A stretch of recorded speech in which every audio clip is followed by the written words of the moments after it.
अस्सलाम वालेकुम, welcome back my YouTube channel खुशअमदीद।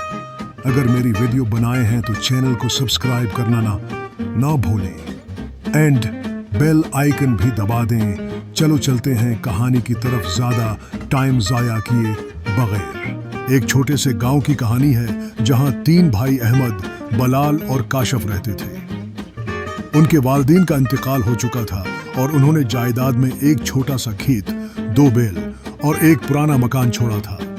जब वालिद की वफात के बाद विरासत की बात आई तो अहमद ने तजवीज़ दी कि वह सब अलग अलग अपनी अपनी विरासत ले लें। इस ख्याल ने भाइयों में कुछ इख्तिलाफात पैदा किए, लेकिन उनमें से सबसे छोटे भाई काशफ ने एक बेहतर मशूरा दिया। उसने कहा कि अगर वो सब इकट्ठे काम करें तो न वो खेत ज़ाया होगा, न बैल और न ही उनका घर।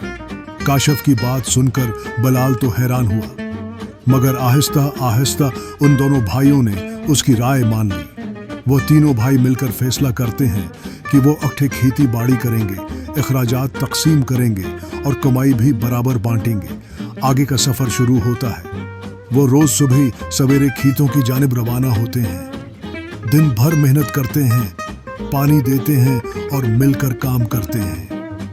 गांव के लोग उनकी मेहनत और इत्तेफाक का मुशाहदा करते हैं और हैरान होते हैं कि इतने प्यार से रहने वाले भाइयों की मिसाल आजकल कहाँ मिलती है।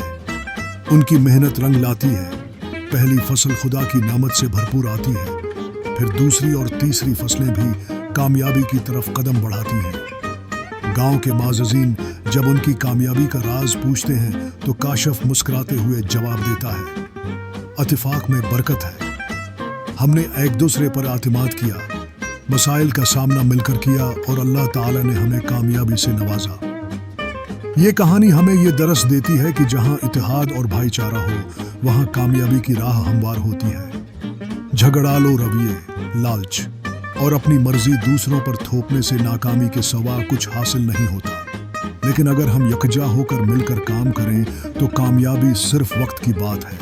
वहाँ मेहनत, मोहब्बत और सब्र को कामयाबी के मीठे फल मिलते हैं।